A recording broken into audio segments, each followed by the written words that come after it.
What's up, guys? Chun is back, and welcome to round 3 in week 2 of Smogon Tour XIII. This round I get paired up against Agammemnon.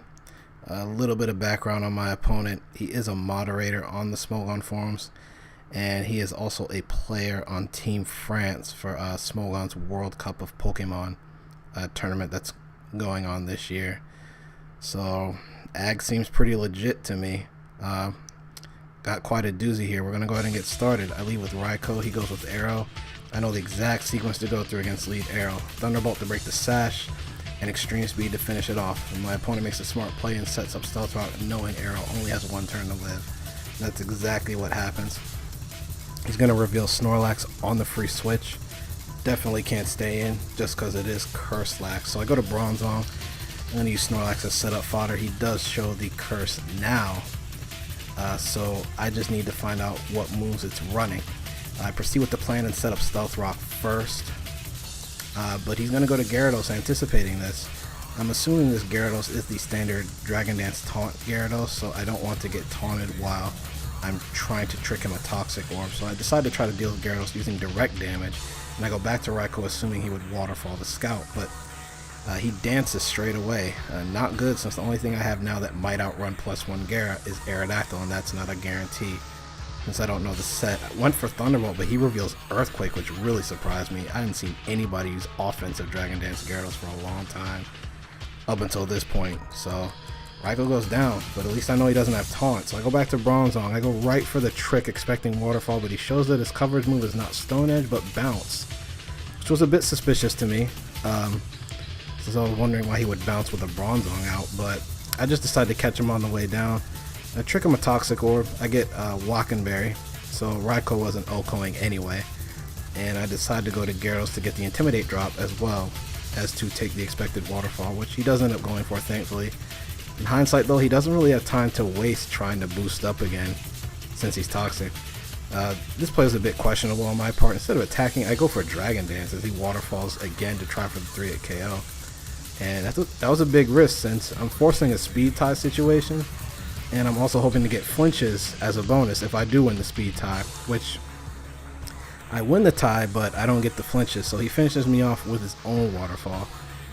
His Gyarados is extremely crippled now, though, so I bring Bronzong in on the free switch to finish it off. +1 Waterfall is not going to quite do the job. I get the payback off, getting rid of a huge threat, and he's going to reveal his own Raikou.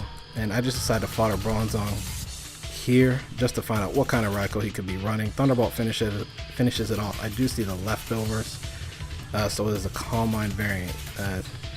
And he's not Crown Raikou, so there's no Aura Sphere either to worry about. And he's not boosted, so I bring Tyranitar in to get the stand up, try to get a sweep going. He goes to Snorlax, and I almost breathe a sigh of relief, because even if Snorlax has Earthquake, I have the Shuka Berry, so I should be able to beat it one-on-one.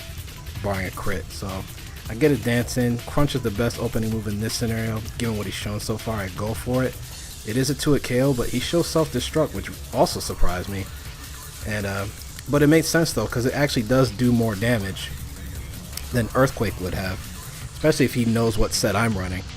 But he reveals his own Tyranitar here, and I go right for the Earthquake, thinking it could be Scarfed, hoping I will win the speed tie and not go down to a superpower.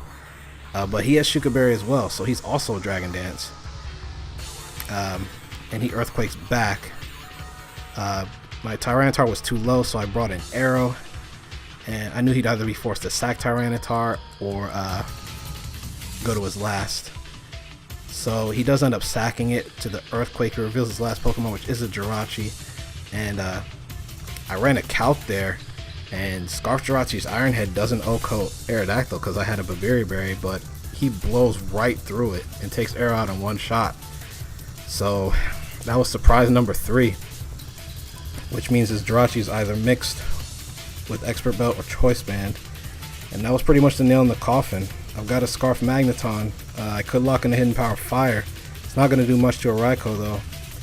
Could blow up just to lower the score, but I'm trying to maximize my odds of winning here, so I try to force hacks into the situation by locking in the Thunderbolt, which actually hits a tiny bit harder than HP Fire even after the resistance. So Raikou comes in though. He's going to get a sub up followed by a Calm Mind, and that is all she wrote after I take down the Jirachi. Thunderbolt's going to cut right through the quadruple resistance, and it's going to be an easy 2-hit KO. And that's going to be the match. A very, very close match and a tough break for me. I think the 3 surprises Agammemnon had for me was enough to put him over the top. But that's what's great about the Smogon Tour. You get to see sets that deviate from the standard that you see on the ladders, but are still very effective when on the right team. The new team's doing well so far. We'll see what happens in the future DPP tournaments for this Smogon Tour. But until then, guys, Chun is out. Peace.